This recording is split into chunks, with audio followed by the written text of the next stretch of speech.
마리아가 요셉과 약혼하고 동거하기 전에 성령으로 임신을 했습니다.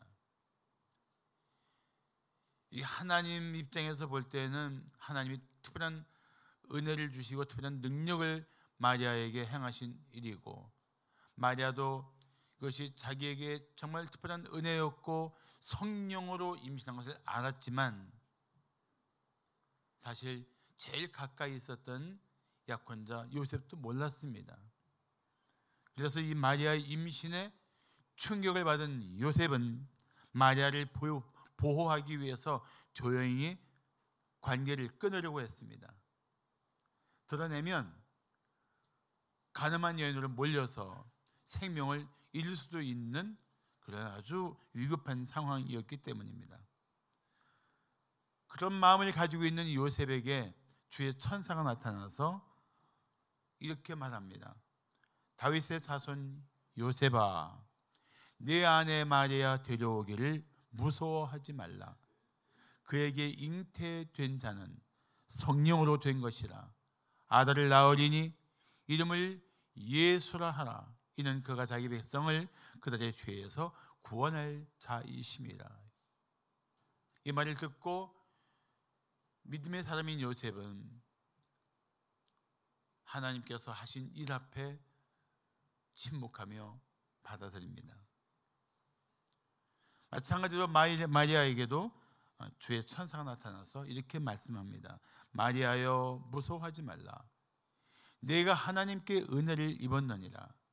보라, 내가 잉태하여 아들을 낳으리니 그 이름을 예수라 하라.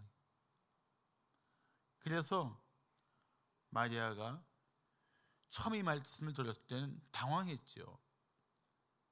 인간적인 상식으로는 있을 수 없는 일이, 또 인간의 역사 속에 있을 수 없는 일이 벌어지는 일인 거 아닙니까?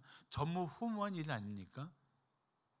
마리아 전에도 성령으로 잉태된 일이 없었고 이후에도 없잖아요. 그런데 이 당황한 마리아가 뭐라고 말합니까? 나는 남자를 알지 못하니 어찌 이 일이 있으리까? 그때 천사가 이렇게 말합니다. 성령이 내게 임하시고 지극히 높으신 이의 능력이 너를 덮으시리니 이러므로 나실 바 거룩하니, 내가 너를 통해 태어날 분은 거룩한 분이신데 하나님의 아들이라고 일컬어지리라. 그때서야 마리아는 자기가 지극히 높으신 이의 능력으로 성령에 의해 잉태할 아기가 하나님의 아들이요 구원의 메시아 예수라는 사실을 깨닫게 됩니다. 그리고 그 순간 마리아는 정말 감동적인 고백을 합니다. 주의 여종이오니 말씀대로 내게 이루어지이다. 전 이 고백이 너무 아름다워요. 저는 주의 여종입니다. 주의 소유입니다. 주님의 것입니다.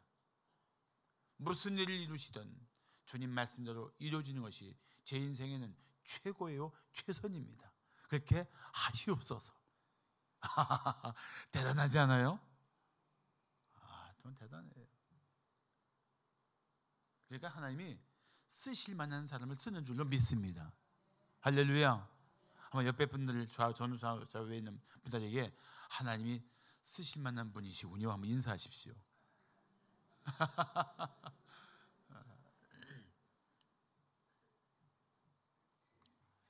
사실 앞서 잠깐 말씀드렸지만 약혼을 한 처녀가 임신을 하는 것은 아주 위험한 일입니다. 약혼은 깨어지고 사회적으로 간음을 한 부정한 여자로 매장되기 때문입니다. 그뿐만 아닙니다.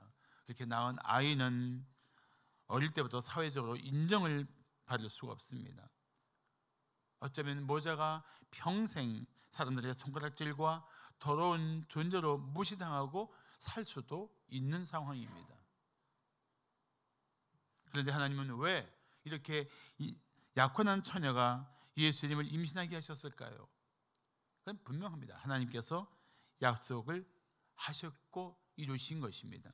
자, 여러분 잘 아시지만 선지자 이사야가 예수님 태어나기 약 700년 전에 무슨 예언을 합니까? 이사야 7장 14절을 한번 다 함께 봉독할까요? 시작. 보라, 처녀가 잉태하여 아들을 낳을 것이요 그 이름을 임마누엘이라 하리라. 임, 함께 하신다. 엘, 하나님이. 누, 우리와. 우리와. 하나님이 우리와 함께 하신다. 임마누엘이에요. 예수님의 이름인 임마누엘이에요. 우리와 함께 하시는 하나님. 육신을 입고 우리 가운데 오시는 하나님. 그래서 이 선지자 이사야를 통해서 약속하신 말씀을 이루시기 위해서 하나님이 쓰시기에 합당하시는 아름다운 하나님의 사람들인 요셉과 마리아를 사용하신 것입니다. 그리고 그냥 처녀에게 맡기면은 위험하니까 이 처녀를, 약혼자를 맞이한 요셉을 통해서 하나님은 마리아와 아기를 보호하신 것입니다. 그렇게 된 거예요. 그렇게 되어서 바로 하나님은 하나님의 구원을 이루기 위해서 특별히 요셉과 마리아라는 이 아름다운 믿음의 사람들을, 약혼한 관계에 있는 두 인물을 특별한 계획 가운데 사용하신 것입니다. 저는 정말 우리 삶 속에서 하나님이 나에게 특별한 계획을 가지고 은혜를 베풀어 주를 위해 살게 하시는 그런 일들이 우리 그리스도인들이면 누구에게나 있다고 믿습니다. 믿습니까? 그렇기 때문에 그 일들이 여러분 삶에 이루어지는 것이 은혜인 줄을 믿으십시오. 때로 그 일을 이루기 위해 어떤 고난과 대가를 치를지언정 그 일에 하나님의 손에 붙들린 사실을 기뻐하는 성도들 되시기를 축복합니다. 할렐루야. 특히 처녀가 성령으로 아기를 잉태한 것은 원죄가 전혀 없는 무죄한 생명을 잉태하기 위한 것입니다. 그래서 예수님은 태중에서부터 전혀 죄가 없으신 분, 태어나서도 전혀 죄가 없으신 분, 그래서 온 인류의 죄를 대속하기에 합당하신 희생 제물로 이 땅에 오신 것입니다. 이 일을 이루신 하나님의 지혜를 생각하면 정말 저절로 찬양이 나오지 않을 수 없습니다. 그렇지 않습니까? 전 그래요. 이 하나님의 행사를 생각하면 저절로 찬사가 나옵니다. 와, 하나님의 지혜와 그 타고난 하나님의 계획들 앞에 저는 오직 마음을 다해 찬양할 뿐입니다. 뭐 이런 고백밖에 할 게 없어요. 정말 하나님을 알면 알수록 그분을 찬양하지 않을 수 없습니다. 그래서 마리아는 그 사실을 깨닫게 된 순간 자신의 삶이 어떤 일을 당할지라도 하나님 말씀대로 이루어지기를 기도했습니다. 마리아는 생명을 걸고 하나님의 뜻을 따른 것입니다. 그리고 마리아는 하나님을 찬양하기 시작합니다. 자, 오늘 우리 박관수 집사님께서 봉독해 주신 오늘 본문 누가복음 1장 46절부터 1장 55절까지 1장 46절부터 55절까지를 마리아의 찬가라고 말합니다.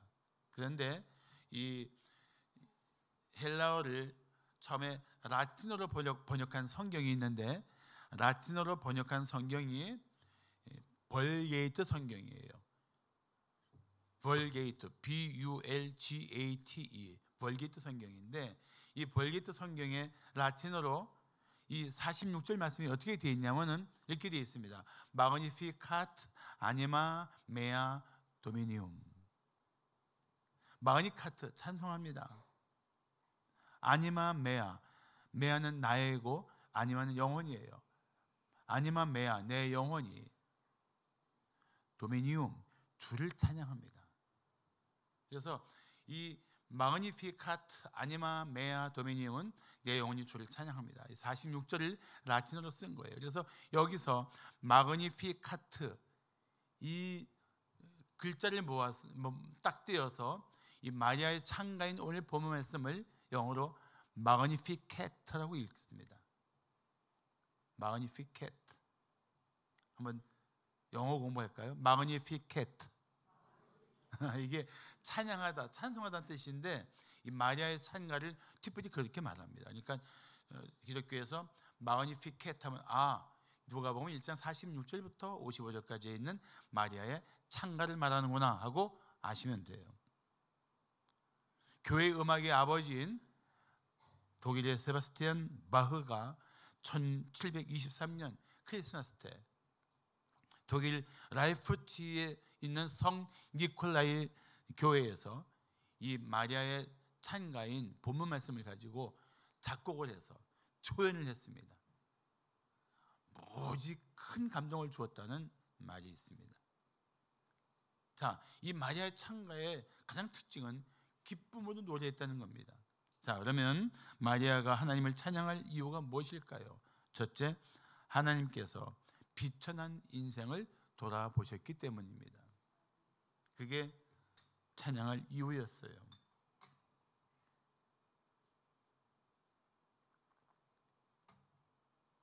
작곡가 하이든은 그가 작곡한 모든 교회 음악들이 기쁨에 차 있는 이유가 무엇인지 묻는 질문을 받고 이렇게 대답했다고 합니다. 그럴 수밖에요. 주님이 내 가슴을 뛰게 하는데 내 음악이 기쁨에 뛰지 않겠어요? 하나님이 나를 구원해 주셨는데 어떻게 슬픈 음악이 나오겠어요? 이게 하이든의 대답입니다. 하이든의 노래 중에 우리 찬송에 들어가는 것도 있죠. 저 하늘은 주의 영광 나타내고. 한때 노래 좀 했어요. 함수영 집사 비우고 있지만 성도는 세상에 알 수 없는 기쁨으로 하나님을 찬양해야 합니다. 아멘. 마음속에 하나님을 향하여 늘 찬양하는 성도가 되기를 축복합니다. 마리아가 찬양을 합니다. 뭐라고 합니까? 자, 46절 47절을 보시면 8절까지 보시면 마리아가 이르되 내 영혼이 주를 찬양하며 내 마음이 내 하나님 내 구주를 기뻐하였음은 왜요? 그의 여정의 비천함을 돌보셨음이라. 보라 이제 후로는 만세의 날일 복이 있다 일컬어리로다. 할렐루야. 자, 마리아가 왜 마음이 기뻐하며 주를 찬양했다고요? 하나님이 그의 비천함을 돌보셨기 때문입니다. 여기서 돌보셨다는 말의 뜻은 하나님께서 주의 깊게 살펴보시고 특별히 사랑하셨다는 뜻입니다.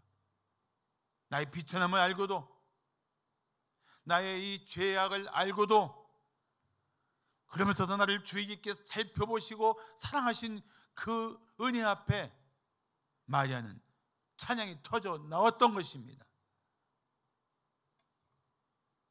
사실 생각해보면 우리 하나님이 어떤 분이십니까? 비천한 자를 사랑하시는 하나님, 쓸모없는 자를 하나님의 뜻 가운데 유용하게 사용하시는 하나님, 볼품은 없는 인생을 가치 있게 만드시는 하나님, 그 하나님 아니십니까? 마리아는 그 하나님을 향하여 찬양하고 있습니다. 나 같은 인생을, 나 같은 비천한 자에게 이런 놀라운 일을 행하시다니. 우리도 그런 마음의 찬송이 있어야 돼요. 여기서 또한 마리아는 이렇게 말합니다. 지금 이후로는, 이제 후로는 만세 날일 복이 있다 하리라. 무슨 소리입니까? 지금은 내가 비록 임신으로 뜻하지 않은 어려움에 빠져 있지만 만세의 복된 존재가 된 것을 기뻐하고 있습니다. 그래서 만세는 만세가 아니라 모든 민족에게, 모든 세대에게 복을 주는 것을 말합니다. 모든 오고 오는 세대에게 복을 주는 존재가 되었다. 지금 내가 잠깐 고난받지만 내가 누군가에게 복을 주는 존재가 되었다. 이 사실 기뻐하고 있는 거예요. 여러분, 내가 받는 고난, 내가 받는 여러 가지 상황의 고통을 통해서 누군가에게 복이 된다면 그게 그리스도인다운 삶인 줄을 기뻐하십시오. 그래야 돼요. 그리스도인은 그런 마음을 가지고 살아야 돼요. 남을 고통스럽게 하고 남을 아프게 하면서 나를 위해서, 나의 유익을 위해 사는 것은 그건 전혀 그리스도인답지 않은 생활인 것입니다. 우리는 달라야 돼요. 아마 우리가 이 마리아의 마음을 가지고 하나님을 찬양한다면 찬양하지 않을 수 없을 겁니다. 하나님, 왜 나같이 비천한 자를 돌보십니까?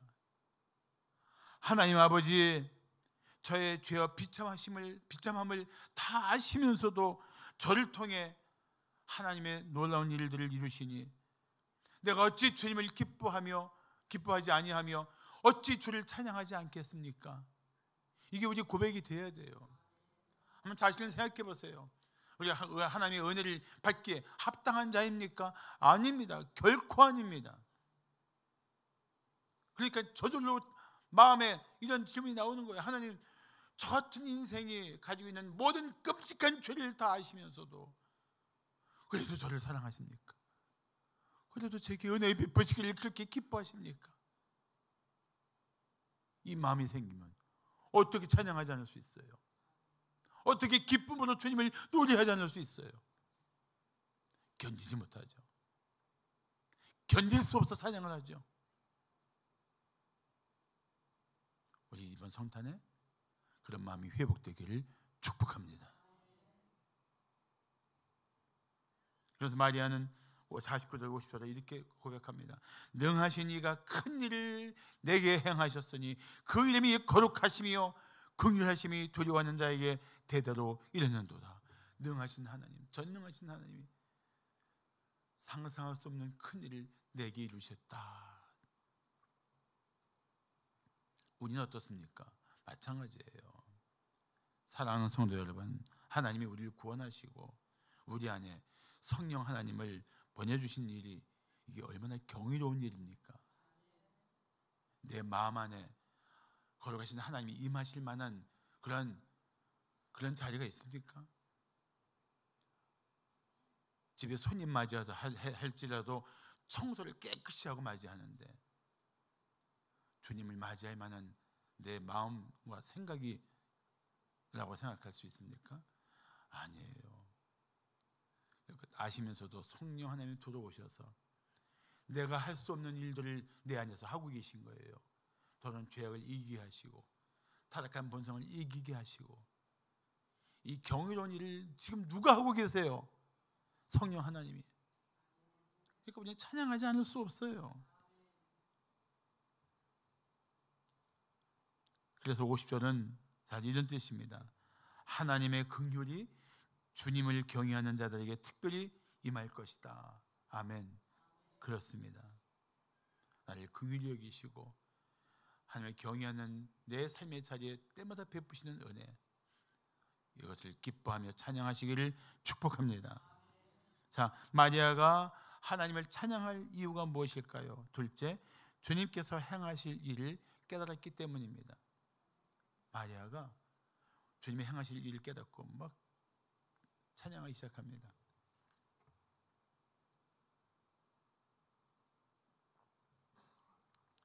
믿지 않는 사람은 성탄의 주인이 산타인 줄 알아요. 산타클로스. 성탄의 주인이. 여러분, 크리스마스에는 모두 9개의 스펠링이 있는데, 음절이 있는데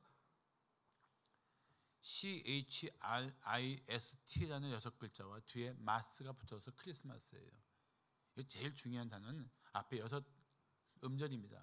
CHRIST, 크라이스트, 그리스도예요. 산타가 주인이 아니에요.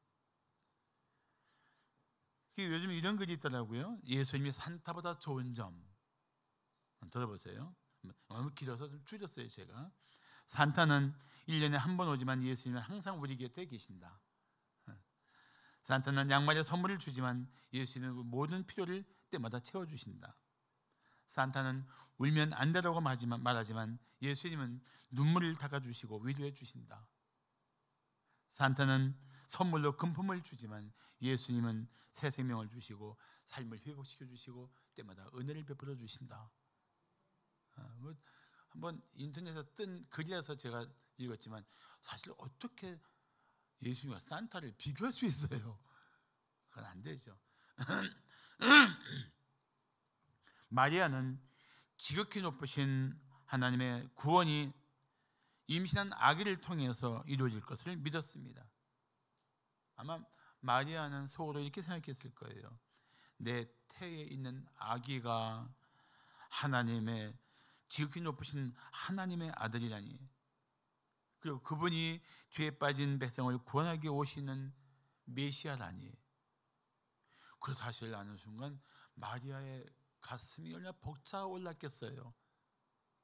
한번 마리아의 입장으로 생각해 보세요. 뭐 남자들은 잘 연상이 안 되겠지만 여자들은 금방 떠오를 거예요. 임신한 그 기쁨이, 그 기쁨이 큰데 거기에 내 임신한 아기의 정체성을 아는 순간 얼마나 가슴이 벅차 올랐겠어요.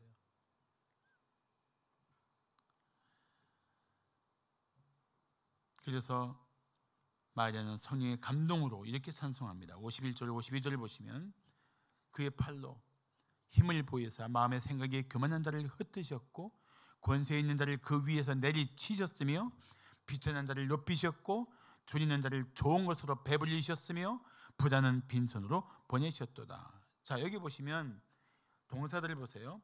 흩으셨다, 내리치셨다, 높이셨다, 배불리셨다, 보내셨다라고 말하고 있습니다. 성경에는요, 구약이나 신약이나 똑같이 있는데 장차 일어날 일들을 이렇게 과거형으로 표현하는 말씀들이 있어요. 아직 태어나지도 않았는데 태어나서 하실 일인데 다 과거형으로 해놓은 거예요, 동사를. 근데 성경에는 구약에도 신약에도 이런 표현들이 있습니다. 이게 몇 줄 아십니까?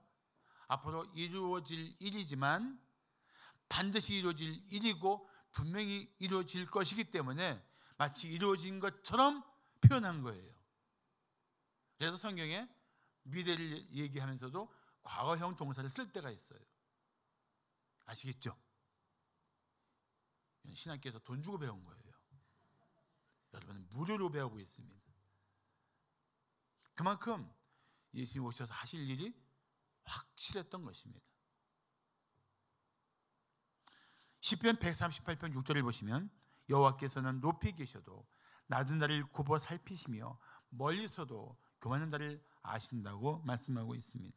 그렇습니다. 주님은 교만한 자를 흩으실 것입니다. 권세 있는 자를 내리치실 것입니다. 부자는 빈손으로 보내실 것입니다. 그러나 낮은 자는 높여주실 것입니다. 배고픈 자를 먹이실 것입니다. 배부르게 하실 것입니다. 약하고 병든 자를 일으켜 주실 것입니다. 이 메시아로서 하실 일을 성경은 말씀하고 있는 것입니다. 그런데 제가 성경을 연구하다 보니까 마음에 쏙 드는 글을 봤어요. 성경학자인 영국의 윌리엄 바클레이는 이 본문을 이렇게 해석했습니다. 한번 들어보십시오. 교만한 자를 흩으신 것은 도덕적 혁명이다. 기독교는 교만을 죽이는 것이다. 권세 있는 자를 내리치신 것은 사회적 혁명이다. 그리스도가 계시는 곳에는 모든 인간이 평등하다. 사회적인 계급과 지위는 사라진다. 부자를 빈손으로 보내신 것은 경제적인 혁명이다. 이 사회는 부를 축적하는 탐욕 중심의 사회이다. 그러나 기독교 사회는 서로 주기 위해 소유하는 사회이다. 저는 이 윌리엄 바클레이의 해석이 제일 마음에 들었어요. 왜 높은 자를 낮추시고 권세 있는 자를 내리치시고 부자를 빈손을 보내게 하셨는가? 이 사회의 세속적인 가치를 성경적인 가치로 바꾸신 거예요. 하나님 나라의 삶으로 바꾸신 거예요. 할렐루야.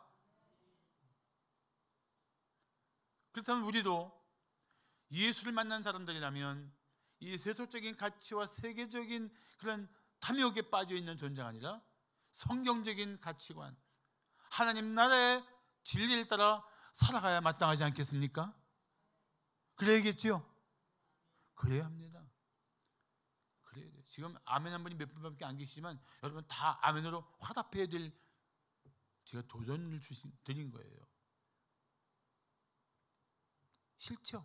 내놓기 싫죠. 겸손하기 싫죠. 남이 나한테 함부로 할까 봐. 그냥 성경대로 살면 그 삶은 하나님이 책임져 주실 줄로 믿습니다. 우리 할 일은 뭐예요? 성경대로 살면 됩니다. 예수님, 하나님도 우리를 위해서 자신을 낮추시고 인간으로 오셨습니다. 우리를 위해 생명까지 내어 주셨습니다. 이제 예수의 제자인 우리가 그렇게 살아야 돼요. 더 겸손하십시오. 더 낮아지십시오. 더 섬기십시오. 더 나누고 베푸십시오. 그 안에 특별한 기쁨이 넘쳐나고 찬양이 될 줄로 믿습니다. 마지막으로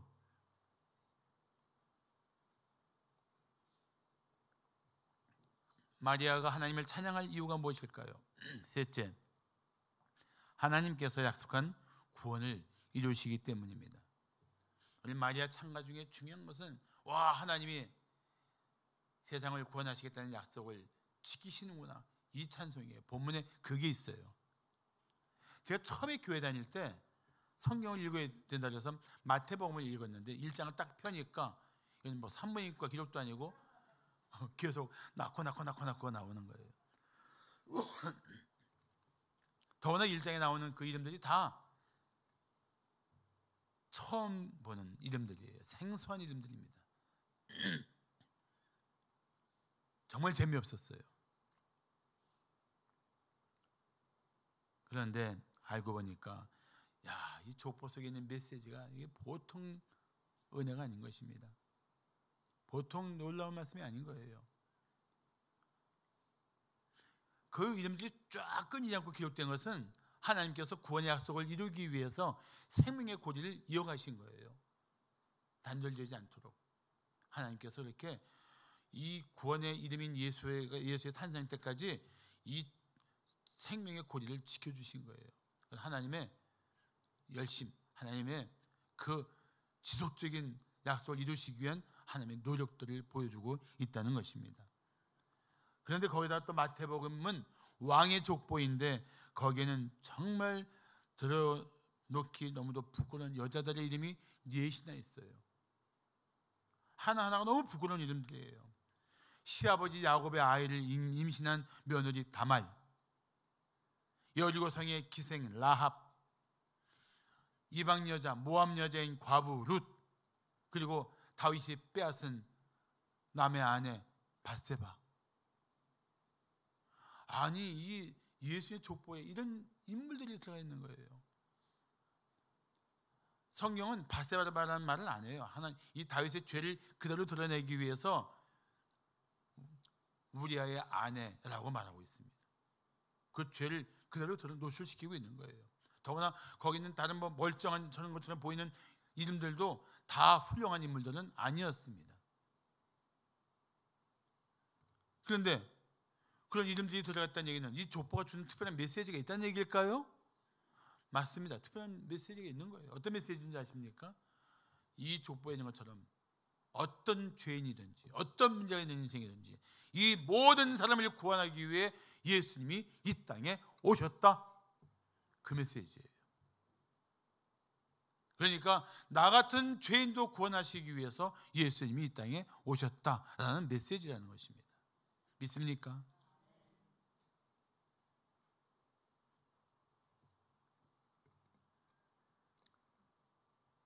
하나님이 뭐라 말씀하시는 줄 아세요? 족보를 통해서 내가 이런 죄인 저런 죄인 다 구원하기 위해서 내가 예수를 보낸 거야. 그렇습니다. 더구나 하나님은 죄에 빠진 이스라엘을 긍휼히 여기고 구원의 언약을 지키셨습니다.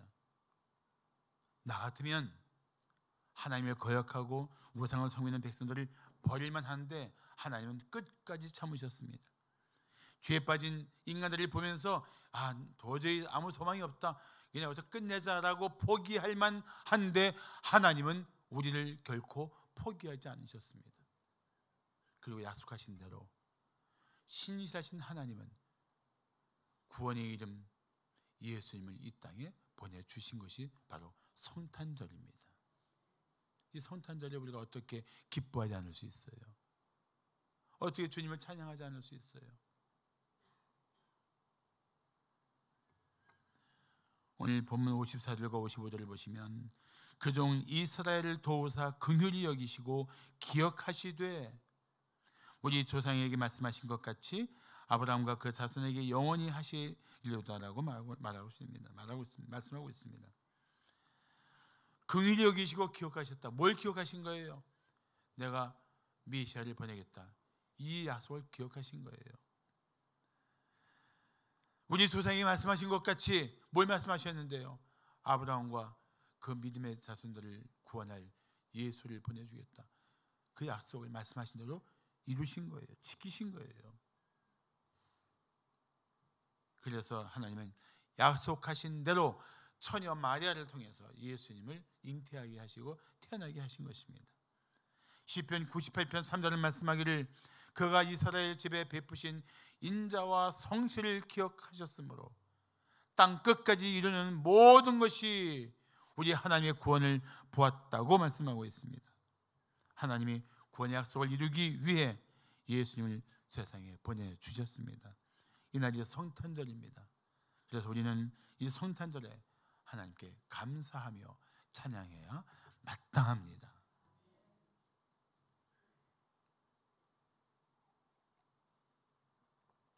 성탄절을 맞아 신학교의 유명한 교수님을 제자들이 찾아왔습니다.